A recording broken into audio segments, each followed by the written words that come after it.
Welcome to the Old Time Radio Westerns. I'm your host, Andrew Rhynes, and let's get into this episode. This episode is going to be Challenge of the Yukon. Original air date is November 11th, 1949. In this episode, an old dog can no longer be a sled dog. When he goes missing, King wants to find him. Title of this episode, The Old Timer. Hope you enjoy, and again, thanks for listening.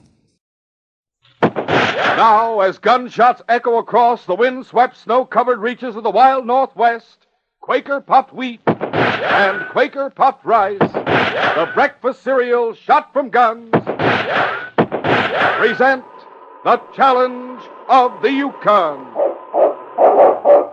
It's Yukon King, swiftest and strongest lead dog of the Northwest, blazing the trail for Sergeant Preston of the Northwest Mounted Police in his relentless pursuit of lawbreakers. On King! On, you Huskies!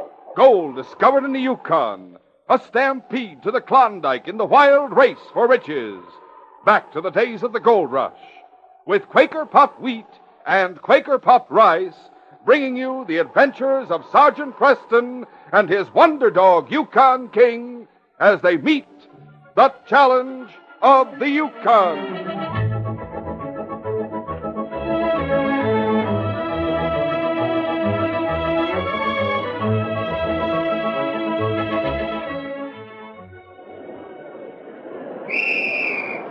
There's the kickoff, and the game is on.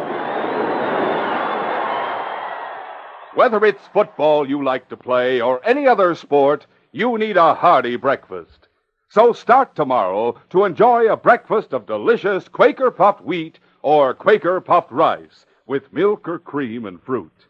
Quaker puffed wheat and Quaker puffed rice furnish extra health benefits of restored natural grain amounts of vitamin B1, niacin, and iron. And they're shot from guns to make 'em crisp and tender.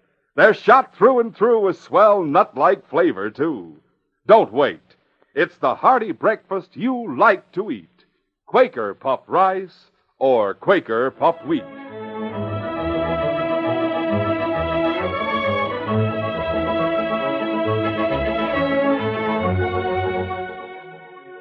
Old Timer had been one of the best sled dogs in the Yukon during his day, but he was growing very old now, and even during the summer months he found it hard to find food. That was why King dropped into the habit of bringing him to the Northwest Mounted Barracks for his meals. Sergeant Preston took one look at Old Timer's teeth and prepared some soft food for him. When it was placed before the old husky, King sniffed at it and looked up at his master. He seemed to be asking, is this the way we treat a guest? There's caribou steak for you, King. But you just watch Old Timer. I think he'll like this stew better. And Old Timer did. In fact, he liked his rations at the barracks so well that he returned there day after day. And today, Old Timer, the Northwest Mounted is happy to serve you bouillabaisse. English translation, fish chowder. Then the freeze-up came, and the sergeant readied his dog team for the first of the winter patrols. Just before he left on it, he asked Corporal Downey to make sure that Old Timer had enough to eat. You can depend on it, Sergeant. I'll fix his food so he can eat it. Good. Get away from there, Old Timer. What's the matter? Why is he nipping at your wheel dog? He wants to take his place. Still can't believe that he's too old to hit the trail. Is he, though? Looks to be in pretty good condition to me. He is, but during the winter, frozen fish is just about the only food we can carry for the dogs, and he can't eat it anymore. A little extra effort, and the man could prepare something special for him. Do that, and you'll ruin the morale of your team. Once you're on the trail, every dog must be treated alike, or there's trouble. You mean to say that King doesn't get an extra little tidbit every now and then? Out on the trail. Line him up, boy. No, whether Old Timer likes it or not, the trail's no place for him. I'll see you in about 2 weeks, Jim. Have a good trip. Here, Old Timer, you stay here, boy. All right. Hun, King! Hun, you husky! The sergeant returned from his trip on schedule, and as he was feeding the team once more in the run behind the barracks, he noticed that King didn't seem to be interested in his food. He seemed to be looking for someone. And then the sergeant realized. Why, it's feeding time and Old Timer isn't here. That who you miss, boy? Jim, come here a second, will you? Right with you, Sergeant. What is it? Where's Old Timer? I don't know. He hasn't been around for the last 3 days. I wonder if something's happened to him. Search me. There Haven't seen him around town either. Well, you go ahead and eat, King. We'll see if we can find Old Timer tonight.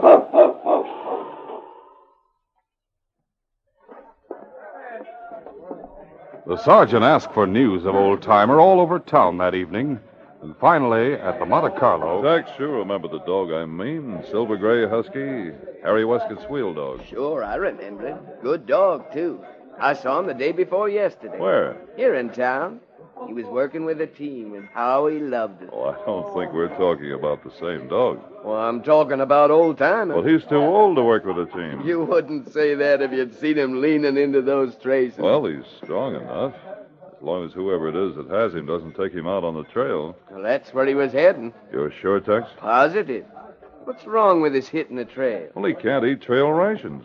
His food isn't specially prepared for him. He'll starve. Oh, too bad. You'd think a man would realize would have enough sense to The not... men who are using them are cheap chacos, green as they come. The dog's a dog to him. What are their names? Brent and Lyndon. At least that's what they call themselves. Why do you say that? For no reason, just personal prejudice.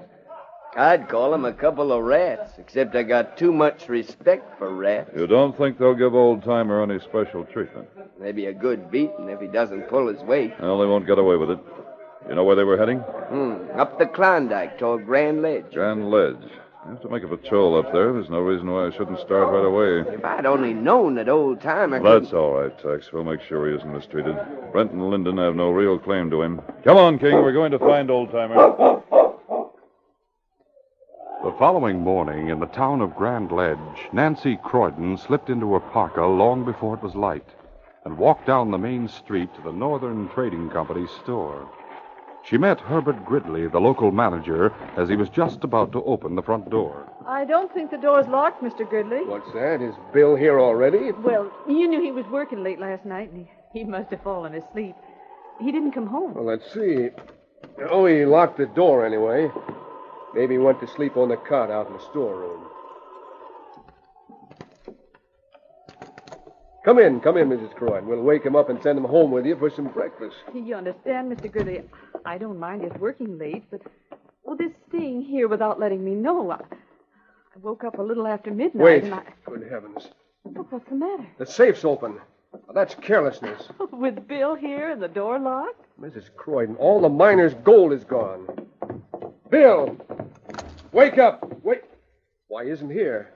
The cot hasn't been slept on. He's gone. Gone? Your husband's gone, Mrs. Croydon. Oh, he couldn't be. He must be somewhere around the town if he isn't here. Don't you realize what he's done?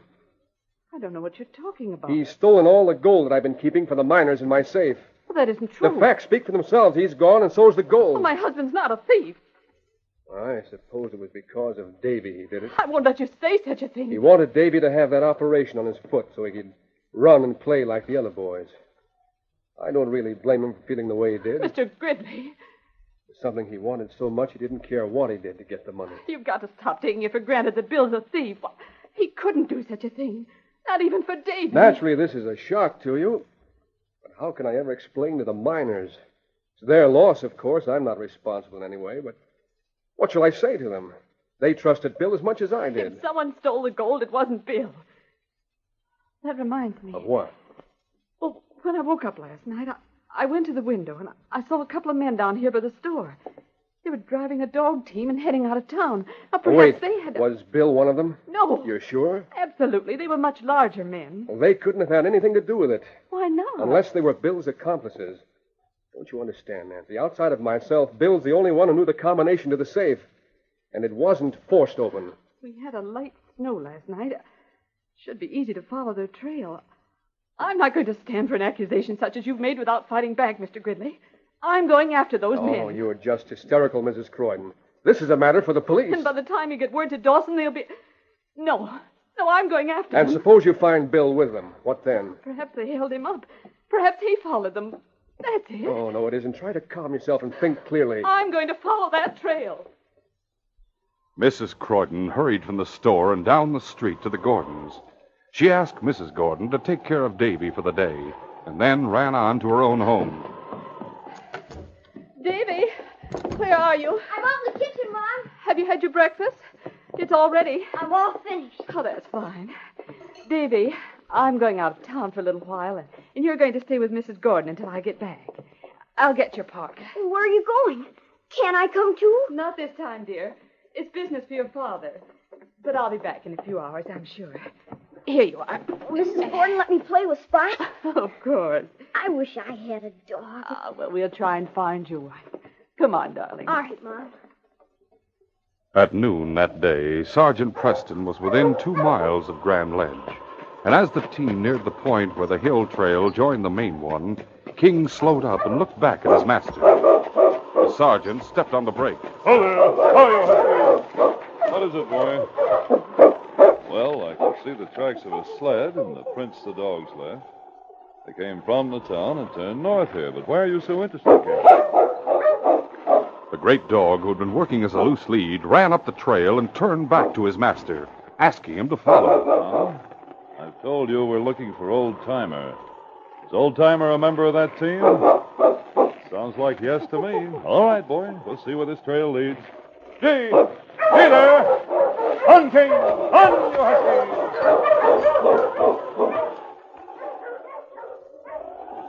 At 4 o'clock that afternoon, it was already dark, and the northern lights were streaking across the sky. The team had climbed high into the hills, and ahead of him, ghostly in the weird glow, the sergeant could see a cluster of buildings, a town long deserted. Then suddenly, King began to bark. Just ahead and lying beside the trail was a parka-clad figure. Oh, King! Oh, you Husky!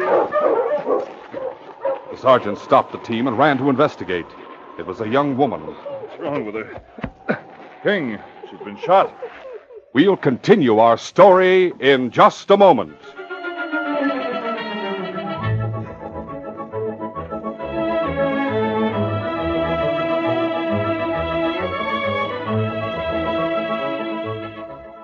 There's nothing like it. Yes, there's nothing like the big moment down on the football field when... This is it. There's less than a minute left to play, folks, and the score is tied. Ball's on the 3-yard line. The crowd is going crazy. And here it comes. One of the last plays of the game. They're out of the huddle. There's the shift. The pass from Sutton. And look at that power dive through left guard. It's over for a touchdown. Yes, moments like this stand out. There's nothing like it. And for breakfast, nothing stands out like a heaping bowl of Quaker puffed wheat or Quaker puffed rice. Just pour on some milk or cream and top with your favorite fruit. You'll say, this is it, a standout. A standout in flavor, crispness. That's because Quaker puffed wheat and Quaker puffed rice are giant king-size kernels. They're the premium grains of flavor-rich wheat or rice, and they're shot from guns. Yes, actually exploded up to 8 times normal size to make 'em crisp and tender, bigger and better tasting. And like the football team that pours in extra power for a touchdown, wheat and rice shot from guns delivers extra food value. Yes, Quaker puffed wheat and Quaker puffed rice furnish added food values of restored natural grain amounts of vitamin B1, niacin, and iron. So ask for crisp, fresh Quaker puffed wheat and Quaker puffed rice. They're never sold in bags or bulk. Always remember to buy the big red and blue packages with the smiling Quaker man on the front. He's your guarantee that you're getting the one and only Quaker puffed wheat and Quaker puffed rice. Shot from guns.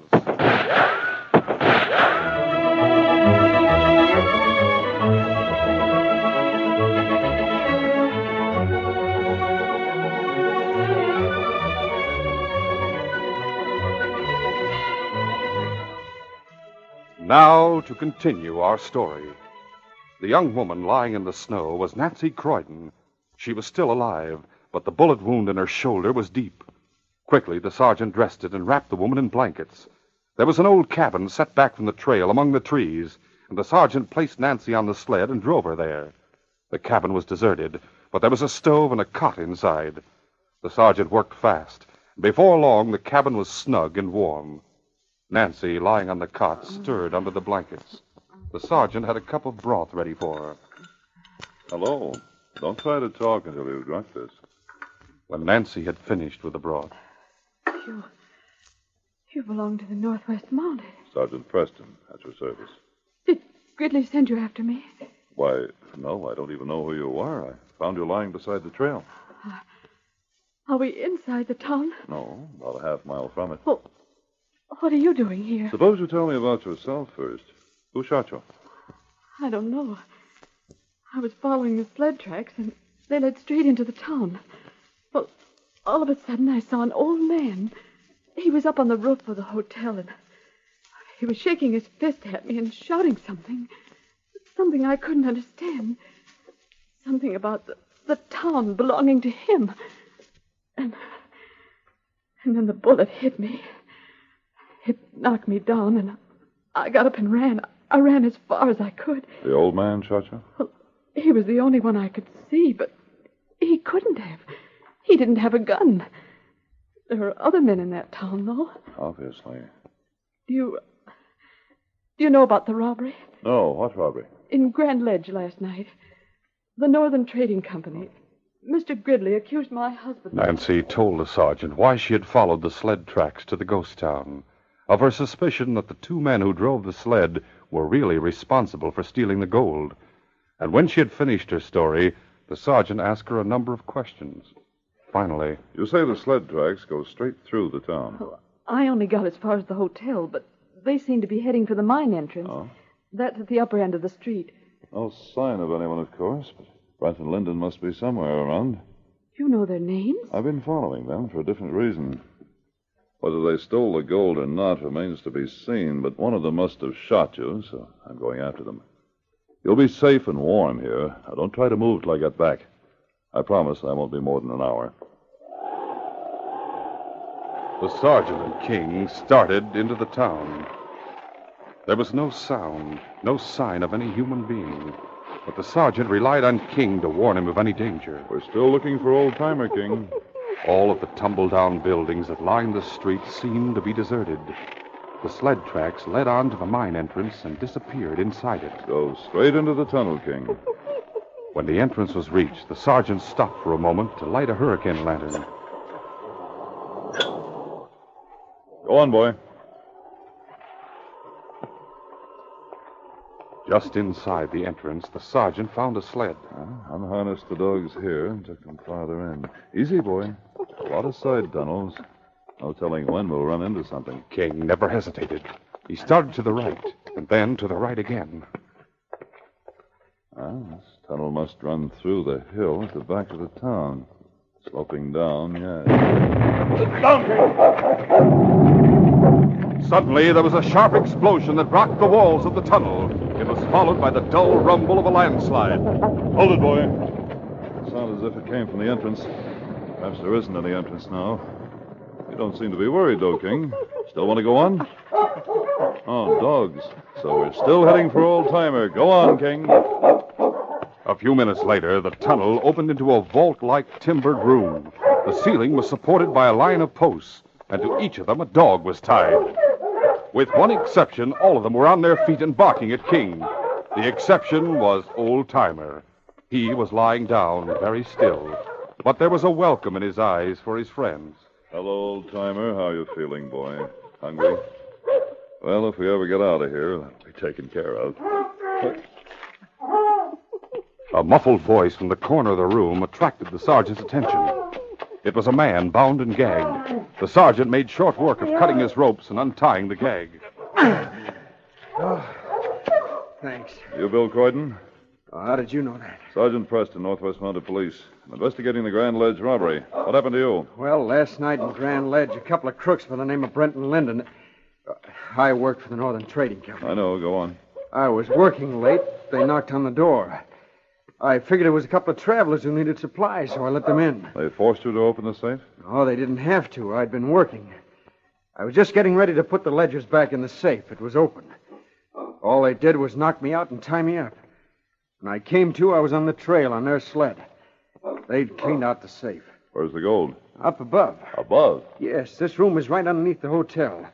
There's a ladder over there. It leads up to a trapdoor. Are Brent and Linden up there? I guess so. They went up the ladder a few minutes ago when they heard the explosion. I have a few questions, Bill. Why did they take you with them after the robbery? Any idea? Oh, I haven't. Had you ever seen them before last night? I saw them hanging around town during the day. So you'd have been able to describe them. Of course. But you didn't actually know them, And they didn't know you. About your son, for instance, and the operation he should have? I didn't even know their names until I heard them talking to each other. There was no way in which they could guess that you would be blamed for the robbery. Me? You have been. The fact that you needed money and the fact that you disappeared at the same time the gold did. Gridley couldn't believe that I'd take it. I wonder if he really does. Seems to me that he was a little too ready to assume that you were guilty. As the sergeant was freeing Bill Croydon, Brent and Lyndon were walking up the street toward the main entrance of the mine. That crazy hermit again. Set a blast up on the hill and started a landslide. The opening's closed for good. Yeah, and our sled just inside, wrecked. Hey, a dog team. Someone driving up the trail. Must be Gridley. At last. We'll take his sled for our getaway. Oh. About time, Gridley. I told you I wouldn't be able to leave town until it was dark. Everything all right? Depends on what you call all right. You said this town was deserted. It has been for years. There's a crack-brained old prospector who thinks he owns the place. Look, just blasted the entrance to the mine. There was a woman, too. A woman? That was Croydon's wife. She saw you leave town last night and followed you. Where is she now? I took a pot shot at her and she beat it. That's funny. I didn't meet her on the trail. If she went for help, she'd go straight back to Grand Ledge. Or would she go to Dawson? The Redcoats? I don't like the way things are going at all. No, neither do we. We want to get out of here fast. All right, where's the gold? In the hotel. Come on, we'll make our split. Jumping ride. Jehoshaphat. What's the matter? He's at it again. What? The hermit. The hotel, that smoke coming out of the windows. Look. He set the place on fire. Come on, we got to get that gold. Right. The sergeant climbed the ladder and slowly raised the trap door. A billowing cloud of smoke choked him. A second later, he was able to see that the room was in flames. In the middle of the floor, there was a large canvas bag. He ran to it, lifted it, and from its weight knew this was the stolen gold. It was impossible to reach the front of the hotel. He ran back to the trapdoor and started down the ladder. Smoke, Sergeant. The hotel's on fire. Can't stay here. These timbers will be catching in a minute. I have the gold. Help me set these dogs loose, will you? Where'll we go? Back into the tunnels. Yeah, but what if the other entrance is sealed? We going to be trapped down here for good? I don't think so. If the floors fall through, the timbers crash, the tunnels will be blocked. There'll be no way out. Wouldn't it be better to try and get through the front of the hotel? There's no chance, Bill. Who knows? There may be a third exit from the mine. Yeah, but how can we find it? We'll have to leave that to King and the other dogs. Anyway, we can't stay here. Go on, King. The smoke billowing through the tunnel forced the sergeant and Bill to retreat farther and farther. King stayed close to his master's side, and so impressed the other dogs with his authority that they followed quietly behind him. King, boy, we want to go out. Out, understand? Lead the way. Out, boy. The great dog looked up into his sergeant's face. Out? For him, it was the simplest command in the world, and he trotted on ahead. Left, right. But at the end of 10 minutes, he seemed to be leading the sergeant straight toward a blank wall. And then, as the light from the hurricane lantern hit it, the sergeant realized there was a door in the wall. Oh, good boy, King. Good boy. What is it? A door. Don't know where it leads. Must be an old tool shed. And there's another door. The light coming from underneath it. Now we'll see where we are. The sergeant opened the door carefully. The tool shed was above the blocked main entrance to the mine, and farther down the hill, in the light of the blazing hotel, the sergeant could see 3 men. There they are. Yeah. What are you going to do? Arrest them. They're killers. I'm sure they meant to kill me eventually. They said so. It's 3 against 1, Sergeant. Not quite, Bill. King will help me, won't you, boy? Going to take off my parka. I can see my uniform. Makes a fine target. Also going to check my gun. Now we're ready. Let's go, King. Head erect, shoulders square, with King trotting beside him, the sergeant walked slowly down the hill toward the burning hotel. His gun was in its holster. It is almost an unwritten law with the force never to draw first. The authority of their uniform is enough. The sergeant watched the men closely. They saw him. They recognized him as an officer of the law. There was a hurried conference between them, and then they turned to face the sergeant once more. He never changed his pace. He was within 20 feet of them when Brent cracked. I tell you, he's after us. The outlaw went for his gun. The sergeant matched his draw. No! Brent's shot went wild, but the sergeant caught Brent in the arm. Lyndon had made a break for the corner of the hotel, but King was after him and tripped him up. Hold him there, King. The sergeant picked up Brent's gun from the ground and took Ridley's from his holster. Then he walked on to Lyndon. You can let him up now, King. That dog. Come on, stand up. Now your gun. Sergeant, there's some mistake. My name is Gridley. I'm a respectable businessman. Your being here proves that. My safe was robbed by these two men. I followed them here. Oh, none of that, Gridley. You planned the whole deal. Quiet, you fool. You made a mess of it, too. Sergeant, I swear. You can do that when you take the witness stand. The case is clear. The miners of Grand Ledge trusted you and left their gold with you. You arranged with these two men to have it stolen and for your assistant to be blamed. You're under arrest in the name of the Queen. It was nearly a week later. The sergeant was working in his office at headquarters when the door opened and Corporal Downey entered. Oh, King. Howdy, Sergeant. Just back from 40 Mile. Oh, good trip? Fine. Sam gave me your report on the Grand Ledge robbery to read. You know, I think something should be done for little Davy Croydon. Something has. Oh? What? Well, the miners were so glad to get their gold back that they made up a purse for the Croydons. They moved here to Dawson, and Davy's going to get the treatment he needs. Oh, I'm glad to hear it. Now, there's just one other place where your report's incomplete. You started up to Grand Ledge to bring Old Timer back. What about him? All taken care of. The Croydons have adopted him. Well, that's good, too. Sorry the old fella can't pull a sled anymore. Oh? Who said he couldn't? Look out the window. Hello, Davy. Oh, Sergeant! Old Timer and I are breaking a record! Go to it, son. So Old Timer's pulling Davy's sled. Right. He's happy. So is Davy, and so am I. This case is closed.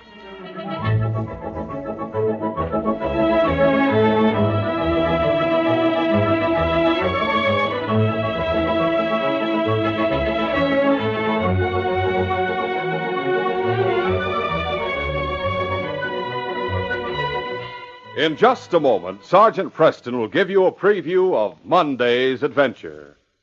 Here's a taste treat you want to repeat. It's Quaker puffed rice and Quaker puffed wheat. These famous ready-to-serve breakfast cereals are actually shot from guns to make them bigger and better tasting. They have a come-back for more nut-like flavor, a come-again tender crispness, and they're good for you. Yes, Quaker puffed rice and Quaker puffed wheat are a real treat, and so easy to serve. Make sure to have a good supply of both delicious kinds on hand for this coming weekend. Eat the wheat one day, rice the next. That's the original crisp, fresh Quaker puffed wheat and Quaker puffed rice. Never sold in bags or bulk. Buy the big red and blue package with the smiling Quaker man on the front.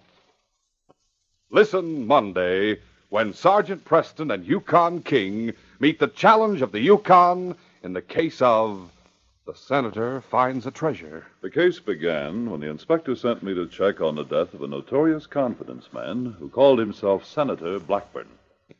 It turned out that the senator wasn't dead at all. But when I traced him back to Dawson, I found that he'd disappeared from his hotel under mysterious circumstances. King and I set out to unravel that mystery. Be sure to hear this exciting adventure Monday. These radio dramas, a feature of the Challenge of the Yukon Incorporated, are created and produced by George W. Trendle, directed by Fred Flowerday, and supervised by Charles D. Livingston. The part of Sergeant Preston is played by Paul Sutton. They are brought to you every Monday, Wednesday, and Friday at this same time by Quaker puffed wheat and Quaker puffed rice.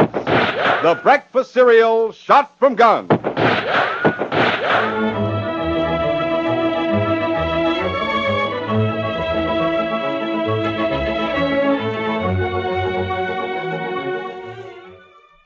For a delicious hot breakfast, eat Quaker Oats. The giant of the cereals is Quaker Oats. Delicious, nutritious, makes you feel ambitious.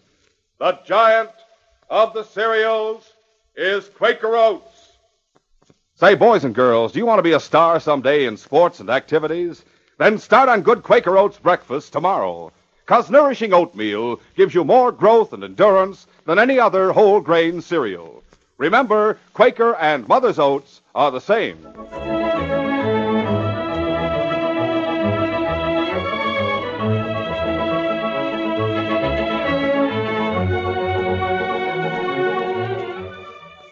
This is J. Michael wishing you goodbye, good luck, and good health from Quaker Puffed Wheat and Quaker Puffed Rice. So long. This is ABC, the American Broadcasting Company.